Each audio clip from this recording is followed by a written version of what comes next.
Well, hey everyone, welcome to Midweek Live. We're so glad that you're here. This is Tina. This is my friend Tina. I've actually known Tina quite a long time, and I'm actually pretty excited to sit with Tina because you may know Tina. Would not surprise me if you do, but you also may know many of her family members who serve this church on all kinds of levels, I love that Tom Gallagher, this last week when I posted about it, he was like, oh, I cannot wait to watch this because two of your kids actually help in our production team almost every single week. And so we're going to sit with Tina today and cover quite a bit of ground. You have a pretty intensive story, but you know what? It's amazing is there's so many relatable situations. You know, we've talked a lot about adoption. You're going to mention adoption. Clearly, that's a huge part of your lives for sure. But then there's also, you know, your last child that you adopted has special needs, and you're going to talk a bit about that, and that's been difficult for you. You're a cancer survivor. I am. So amazing. So we will kind of touch a little bit on that too, but you might be sitting here going, wait a second, what is sitting beside Tina? Tina, would you like to explain? This is Flat Jesus. Megan Fate Marshman talks about Tuesdays with Jesus, where she takes Jesus with her, not a flat Jesus, just pretends that Jesus is with her. So she opens the car door for him and, you know, goes to the restaurant and pulls out a chair for him. And so anyway, we were talking about that at a small group, and then got on the topic of Flat Stanley, where teachers have you take a Flat Stanley on vacation with you or whatever and take pictures. And so we decided to make Flat Jesus so we could take Jesus with us. So he's with us today. We already knew he was, but now we have a visual of him sitting right there. It's a great reminder. Joining us today. So, Tina, how long have you guys been coming? We were just talking about this, trying to figure out the exact same. It's been a while. Like 2004, 5, somewhere in there. I'm convinced it's around 4 because it's really close to when we started coming to you. That's around the same time. And did you grow up in the church? I did not. My parents did not go to church at all. I remember going to Vacation Bible School because it was like the church. I grew up in Tranquility. I don't know if you know where that's at. But yes, absolutely. Very tiny town, and there was a church right across the street. So I remember doing that, but my parents divorced when I was 8, and so then we moved to Kerman. And then just didn't do anything after that. What changed for you? What made you like start going to church or any? I mean. It wasn't until after I had Caitlin, and she's going to be 25. Okay. So, I don't know, she was maybe 5. Okay. When my parents started going to Northwest, and then just encouraged us to come and check it out. Yeah. And so we would go, you know, every so often. Yeah. We weren't like regular attenders. And then someone invited us here and then checked this out. Yeah. Because Mark was raised Catholic, so it was totally different. He went to San Joaquin Memorial, altar boy, you know, he was a big time Catholic. I didn't know that about him. Okay. So it was really different for him. I know the answer to this, but where did you and Mark meet? At McDonald's. Okay. Yes. He was my manager when I was 16. That's great. That's great. You guys got married and you had kids. We did. And 2 kids. 2 kids. And then, so one of the parts of your story is adoption. Who brought up adoption? I did, which is usually the case. I hear a lot in the adoption world that the wife is usually the one who brings it up. But I was at a Women of Faith conference, if you remember those. I do, with my mom, and totally felt God calling us to adopt. Saying you need to adopt a child. And you were saying you weren't even like extremely religious or anything at that time. So it was like, what is happening? What was that like? Was it like an audible voice? Was it a feeling? No, it was like an audible voice. Really? It was weird. It was the strangest thing. What was your original reaction? Were you like, no? I was like, okay. Really? Immediately. But Mark was like, what? Okay. Because we had never discussed adoption, knew nobody that had adopted. Did you feel like you guys were done after 2 kids? Yes. Yeah. Caitlin was, Bradley was 6 at the time, and Caitlin was 10. So, totally done. A boy and a girl. Yeah, 6. We're like, American we're dream, good. We're good. Yeah. Right. So Mark was like, are you kidding? Yeah. Yeah. So adoption comes up. How long before? So you give a stat, which I thought was pretty interesting. The stat of people that think about adoption, it's like 40%. 40% consider adopting, but only 2% do. Wow. So, wow. yeah. So how long Were you just like, no, we're doing this and I'm just going to keep moving forward on it and Pretty much. We had family tell us, take care of your own kids, don't adopt. But we were determined, so. And you have adopted all of your children from China. Why, 3 of them. why China? Was there any specific reason for you? We just felt God calling us to China. Their stories, at the time, it was mainly girls that were abandoned. Wow. Just, yeah. So you felt this need to just say yes. What were the next steps? You were like, okay, so we were talking about this. Facebook was not a thing. No, it was not. When you guys adopted Kennedy, which is your very first child, what did it look like to raise? I mean, you're gonna have to raise money for this. We didn't raise money the first time. We Okay. refinanced our house, took out credit, we did Wow. whatever. Wow. It was like we were saying yes to God, to this journey, but we weren't relying on him to provide what we needed for it. So Wow. we took it into our own hands and did Wow. whatever we needed to do to make it happen. Wow. Yep. So Mark must have been convinced at some point, because if he Yeah. was, It took him a little while, but then he's like, all right. how long was the process between when you guys start the process of like, okay, we're actually going to do this, let's start making steps. How long was it before you guys were picking up Kennedy? So we started that, it was our anniversary, June 17th, when I was at the Women of Faith Conference in 2006. Okay. And we brought her home March of 2008, so almost 2 years. Okay. She spoke English? She did. We were fortunate enough that she lived with 2 foster moms that were from the United States. Okay. Which is very uncommon. I was going to say, that sounds very They were rare. there teaching, yeah. And Yeah. we met her, she was almost 6 when we met her, and brought her back to the hotel, and I remember we were looking out the window, and she was like, tree, and saying all these English words, and we're, what is happening? So you actually we had didn't no expect- idea. You didn't know that. Wow. Yeah, yeah. So you were going, oh my gosh. Where did you learn all this? Because they don't give Wow. you any background, really, of who they're living with, or, Oh. Wow. so then we come to find out she had been living with 2 American women, and, Okay. And so she knew some English already. and about God, and yeah, Wow. it was, like the best So scenario. were you guys, 2006, you guys are pretty much coming to NorthPointe at that point in time? Because I was telling you, I didn't remember Kennedy's adoption, but I definitely remembered Braden's. You and I went on a missions trip in 2010 together We to did. India. And I remember you saying even on that trip that you were starting to feel this desire to adopt again. Right. Yeah. And you were going, I'm going to have to bring this up again. And I don't even Right. know how this I is- think Mark knew once we left China that we would probably be back for a Okay. boy. So he wasn't surprised when you brought it up again. I don't think so. Not that Okay. time. So what did it? So you guys have.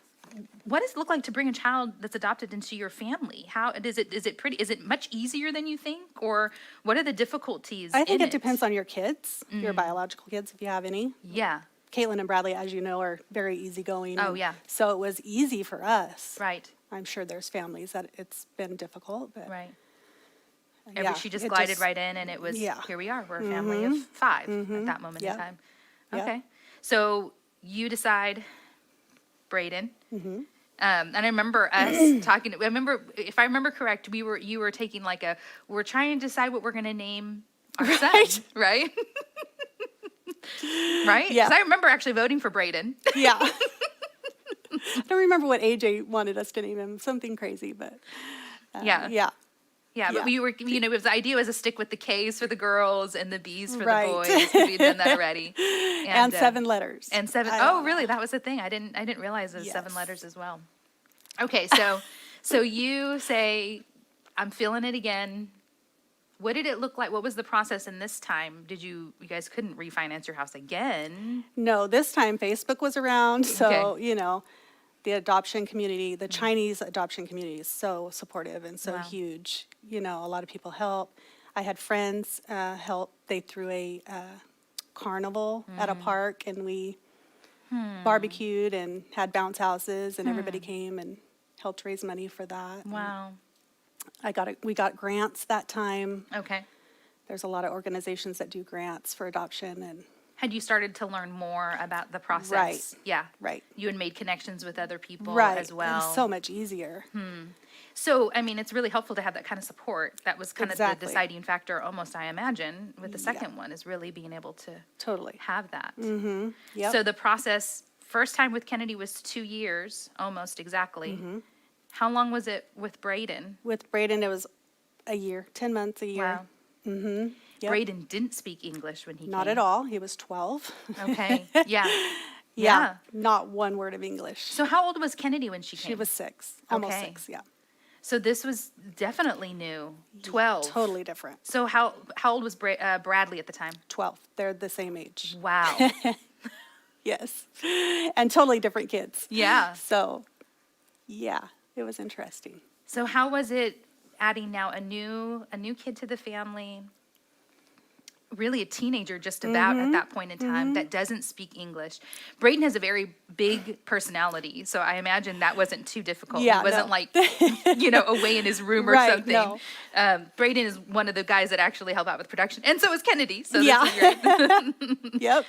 So tell me, how was it to bring Braden into the family, and It was good. did he struggle a little bit more? He struggled. Yeah, and we struggled. Yeah. I guess because he was older. Yeah. Yeah. He was a favorite at the orphanage, so to come home, does not surprise me right? at all. He got everything that he wanted. And they love took him it. places. I'm like, how did you get to go there?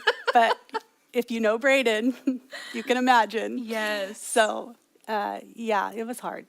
Wow. But we've come a long way. Yeah. Yeah. Braden, so how long between Braden and Carson? So Braden came home in 2012, and Carson Okay. came home in 2015. Okay. So you feel the desire again. Is Mark now going, wait? Well, no. Okay. We thought we were done after Braden. Okay. Yeah, 2 boys, 2 girls. We're like, Now we're good. really, really done. We're good. Yeah. Yeah. And so I came home and started advocating for waiting children. I'm like, that's what I can do. I can at least still be involved that way. Yeah. Is this when Handmade Hope started? No. Okay, It not started yet. when we adopted Carson. Okay. So started advocating for them, and then God placed on our heart what most people consider the very least of these, a child with Down syndrome. A lot of people hate that term, especially in the adoption community, because The actual, they're like Down syndrome? the least of these. The least of these. Okay. But in all reality, a lot of society treats Sees it them that way. sees it that way. Yeah. I was telling you 65% are aborted Wow. here in the United States. So let's back up. So 65% of babies that they believe are going to have Down syndrome are aborted. Here They in don't the get United a chance States. here, just in the U.S. Okay. And like 98% in Denmark, where Wow. they're bragging that they're eradicating it. Wow. So it's very sad. Wow. Yeah. Very sad. Yeah. So, yeah. Did you both receive this idea, this message that Down syndrome, a child with Down syndrome was what God was calling you to? Just me. Just you Always again. just me. Can Always you help, just me. help me understand how those conversations are when you come to Mark? Is there a certain time of night and he's like, oh, dang it. Here she is again. Here she is again. What do you want now? Yeah, he's great. Thank goodness. Oh, my goodness. Yeah, no, it was just me. As you know, this summer of my senior year, most people don't know this about me, but senior year of high school, I found myself pregnant and actually, unfortunately, decided to abort that baby. And so I just really felt there was not a coincidence that God was calling us to adopt a child that most people abort. It was like he was bringing it full Bringing you circle. full circle. Yeah. Was that a hard thing to, face? Is it something you had maybe tucked away? And Totally. yeah. I didn't face it until we went to India, and you guys are probably the only ones that really know Yeah. the story because Yeah. I Yeah. about had a mental breakdown. Yeah. No, I remember. I remember yeah, it. it was a hard time. Yeah. Because we had started coming to church regularly, and I just felt like a fake. Like, you know, I had never confessed that. I never asked for forgiveness from that. So I was just coming to church and felt like, I don't know. Did you feel like people wouldn't embrace you? People Well, wouldn't. yeah, totally. Yeah. If they knew, That if kind they of, only yeah. knew.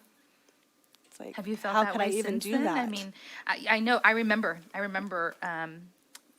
One of the things I really loved about taking the trip to India was really creating this bond with the people that we were going with, because it was a process before, and then even a process that we did after.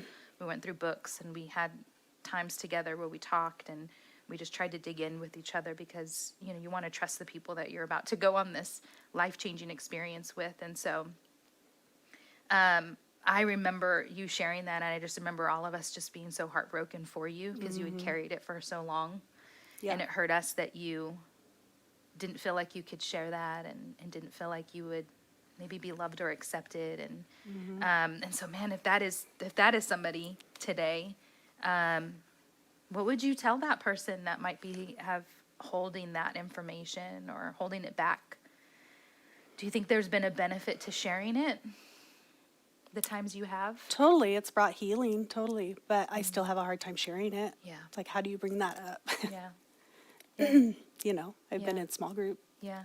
And yet most it's- people don't even know that. Like, Yeah. they're probably sitting there like, what Right. is she talking about? Yeah. Because I don't share it. Yeah. It's a hard place to go. Yeah. Yeah. Well, I appreciate you sharing it here, because it is really helpful for people to hear. Because you and your family has just been such an outstanding group of people here at the church, regardless of our past. Yeah. You know, God forgives you regardless. And so it's been this beautiful story to see you guys adopting and growing your family. And Carson has been, man, quite an impact on your family, yes? Yes, totally. Very much so. Yeah, 'Cause she's amazing. What I love about her, when you were, we'll talk about your cancer diagnosis about 1.5 years ago. Is that about right? Yep. When we had these shirts, and I remember that Sunday where we were all wearing our shirts, and she just wanted to keep taking pictures and keep taking pictures and keep. She loves the camera. But she also she just loves her family, and she wanted to keep Yeah. capturing you guys, and seeing you guys just brought her so much joy, and I thought that was just such a Yeah. beautiful thing. So tell me about the process now for Carson. You kind of feel like you guys were set, you're done, but now you're feeling like, man, I really feel like God is calling us to take in a child with Down syndrome. Yeah. And that's a huge task. Right, but I felt peace about the whole thing. felt- Like, no worry about how the money's going to come. We had no business adopting one from China, let alone 3. Right. It's very expensive. Right. But God has provided every penny. Wow. And so this time I was like, it's going to happen. I don't know how, Mm-hmm. but he has called us to this, and it's going to happen. Yeah. And this And is it when did. and this is when Handmade Hope started. It is, yeah. Yeah. So tell me a little bit about that. So I was like, how are we gonna raise the money? And so I just came across these necklaces, and I'm like, I can make something and sell something. And so I contacted Paul Carlson and Matt Klein, and they designed some designs for me and made some necklaces, and it pretty much raised our entire $30,000. Wow. We got a couple grants again, but Yeah. Wow. yeah, people were just buying it. Yeah, the Yeah. support from NorthPointe especially Yeah. was amazing. Wow. Yeah, And so 2 years for Kennedy to come, about 1 year for Braden. and about 10 months or so for Carson. Okay. Because I was in the circle, I was advocating for kids, so Right. it was kind of easier for me. Right. I knew people, so I was Right. like, send me files of kids that Right. have Down syndrome, this Yeah. age range, Wow. no heart condition. We're Because gonna I get felt into like, that. yeah, I felt Yeah. like we couldn't handle a heart condition. So I didn't know this. Someone with Down syndrome can also have heart. Right. That's part of the problem or disorder, correct? Yes. Yeah. Okay. Yeah. So you guys said we really don't.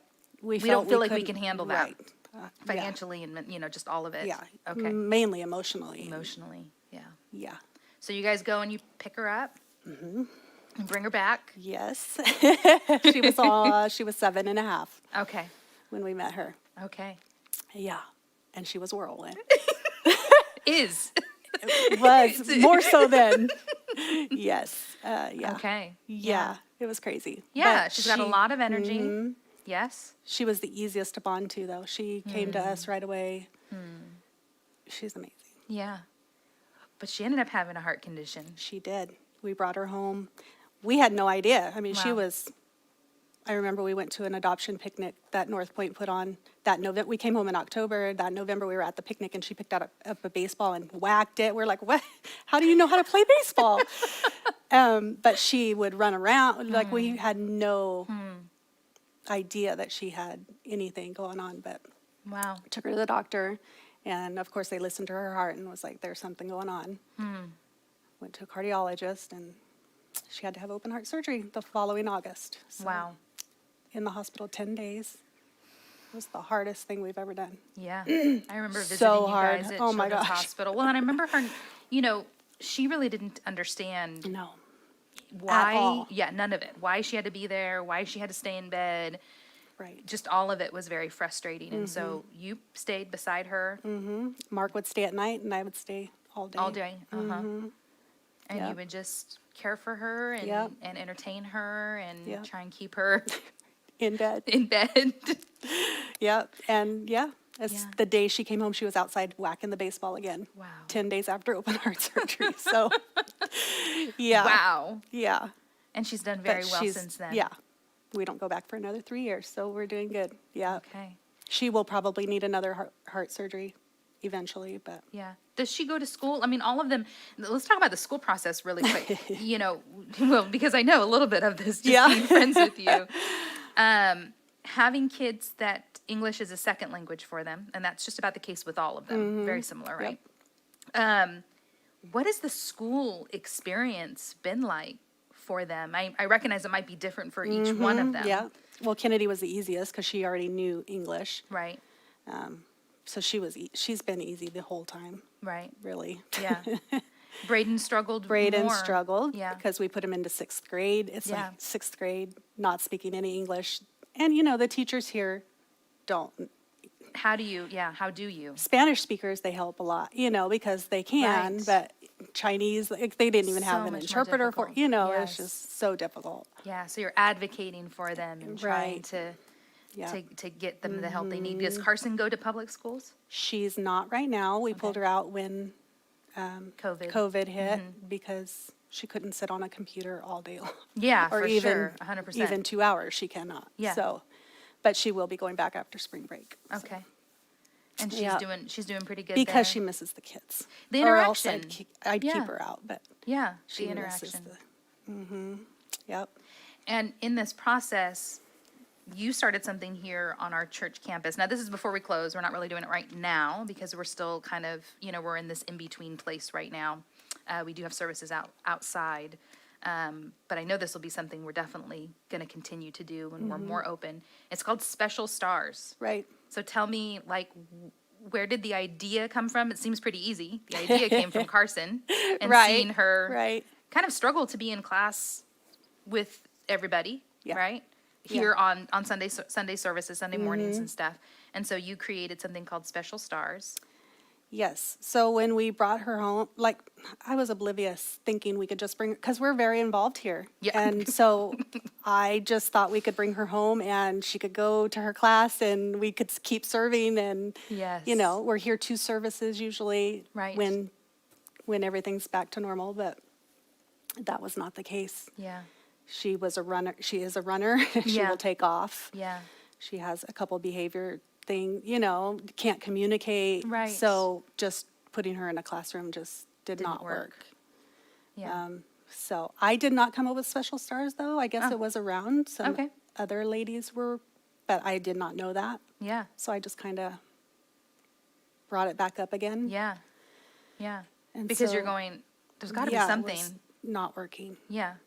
Did you start making connections with other parents that were also had kids that had special needs? Not right away.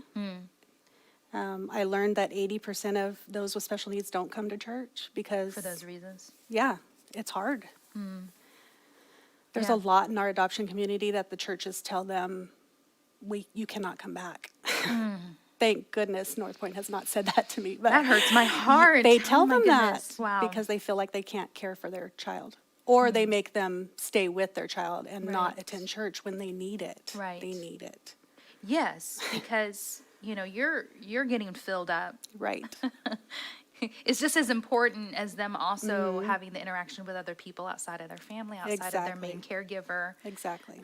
You guys need that time to kind of recoup, to have Yeah. the energy to make it through the rest of Totally. the week. Wow, 80%. 80%. 80%. And then I would look around and it's like that, where are all the there's so many special needs people in our community, but where are they? Yeah. You don't see them Yeah, because it's hard. yeah. And so this Special Stars is a buddy system, basically, right? We have buddies Yeah, that just hang out with the kids one-on-one and, make sure they're safe and Right. help them interact with other kids. And Carson's buddies would bring her outside and let her hit the baseball, just, keep them entertained while we can go and yeah. enjoy service. So, Wow. yeah, we will need buddies once we get back. Yeah, we definitely will. Yeah, so. How did things really change for you when you got a cancer diagnosis? You were really, health-wise, not doing well and really having a hard time figuring out exactly what was going on. Yeah, right? but not for very long. Okay. It was crazy. Okay. Yeah, I remember not feeling well at extreme days, so June of 2019, Yeah, not feeling well at all. yeah, And then by the end of July, I was in the ER. yeah. You took more than one trip to the ER. I was in the ER, they sent me home and said, gave me fluids, said, something's going on with your intestines, we're not sure what, but go have a colonoscopy done. So I went home, made an appointment, that takes a while. But the GI doctor was like, you look fine, I'm not concerned, we'll do the colonoscopy. But then 10 days later, I didn't even make it to that appointment because 10 days later I was back in the ER. Wow, And then having emergency surgery.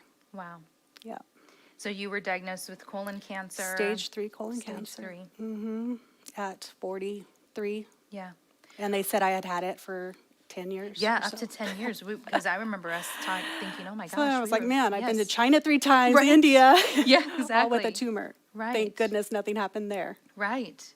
Yeah. Okay, you're being told this information. I have never gotten a cancer diagnosis. I've always tried to imagine what that moment must feel like. What does that moment feel like? I had the most peace I have ever felt in my life. It was the craziest thing. My mom did not want the doctor to tell me. But he told me and it was like, okay. Kind of like with Carson, we can do this. Okay. It hasn't always been that easy, Yeah. but those first few days I was like, okay. Yeah. How was the family dynamics during that time? Carson's main. Yeah, Carson is attached to my hip pretty Yeah. much. Yeah. So it was really hard on her, Yeah. very traumatic on her. Yeah. Yeah.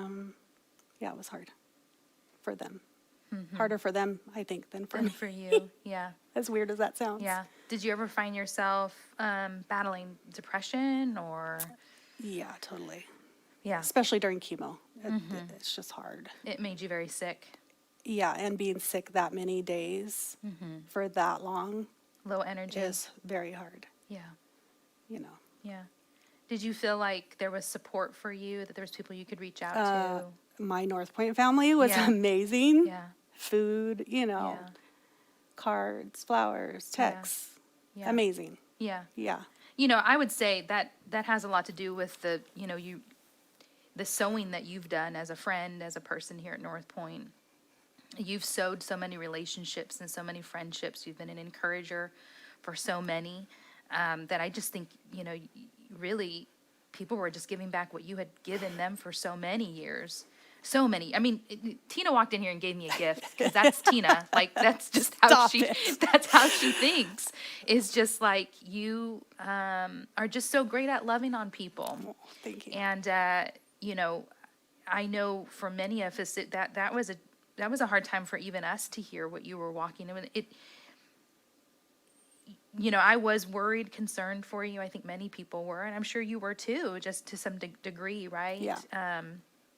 How difficult it is to be a mom, but be a mom of a child that really does need a lot of your attention, and the strain that puts on the family as the dynamics change for you too. Yeah. And that's got to be pretty difficult. For somebody who's getting that diagnosis and sitting in it and maybe not able to reach out, would you just encourage that? Do you think that it's good to reach out to people? And, Oh, for sure. yeah. Yeah. Don't And draw stay- near to God, because he's right there. He's faithful. Yeah. He'll get you through Your it. parents have also adopted kids in this They process, have. right? That just After we adopted Braden, they have, as Yeah. grandparents, Yes. at almost 60, adopted 2 boys from Braden's orphanage. Wow. So they went from being friends to uncle and nephew. That's so funny. Uncle If and that nephew. makes sense, Yeah, yeah. no, it does, strangely It's enough. kind of odd, but yeah. yeah. That's amazing. Yeah. What an inspiration. What an Yeah. inspiration. Yeah.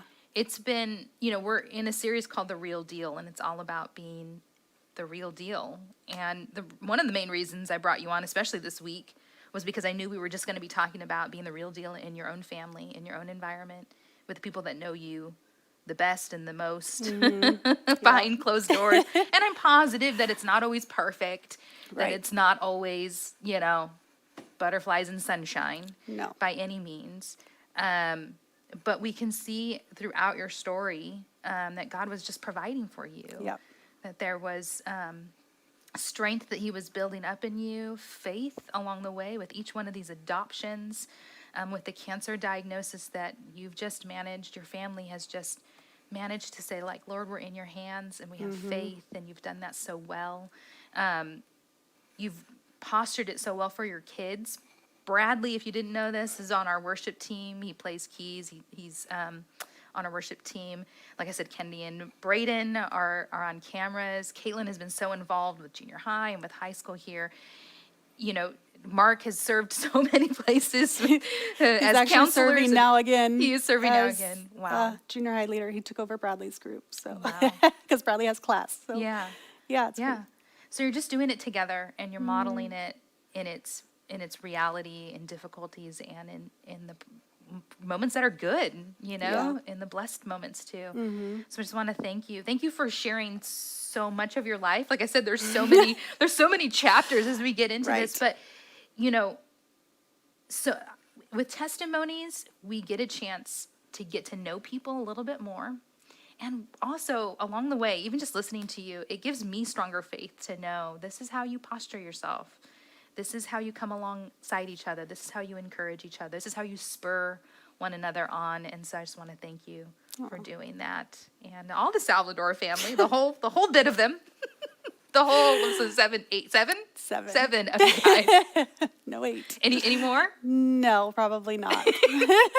As of right now. So wait, Carson was adopted in 2015. 2015. Okay. So Yeah.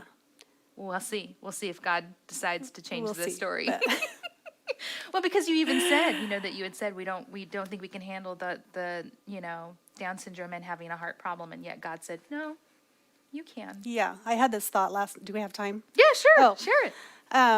In the middle of the night last night, this thought, all these things sound scary, you know, adoption, All of them. Down syndrome diagnosis, cancer, Yes, they sound scary they absolutely do. until you're in it and look back, and then you see that it's beautiful and amazing, Yeah, and you can do it once you're in it. yeah. So, God gives you the strength you need for each of those in its time, and the people to come alongside too, Right. and love and help share that, and provide food and provide prayer and provide Exactly. support. And so that's really what the church is like all about, right? Yep. Yeah, being the real deal in your own home. We're seeing that portrayed in the Salvadors all the time. We encourage you guys to do that. This next weekend, we're actually having Celebration Sunday. We're celebrating life change over 2020. As difficult as this year has been, we've seen so many people experience difficulty and walk in it in a way that's faithful. And so hope that you guys will join us as we celebrate those stories and we hear from our pastors. And I hope that you guys have a great rest of your week. The following week, we're hoping to sit with Kyle, our worship pastor, and talk with him a little bit more about the value of a life that's full of worship. And so we hope that you guys stay safe in this rain and have a great rest of your week. We'll see you on Sunday.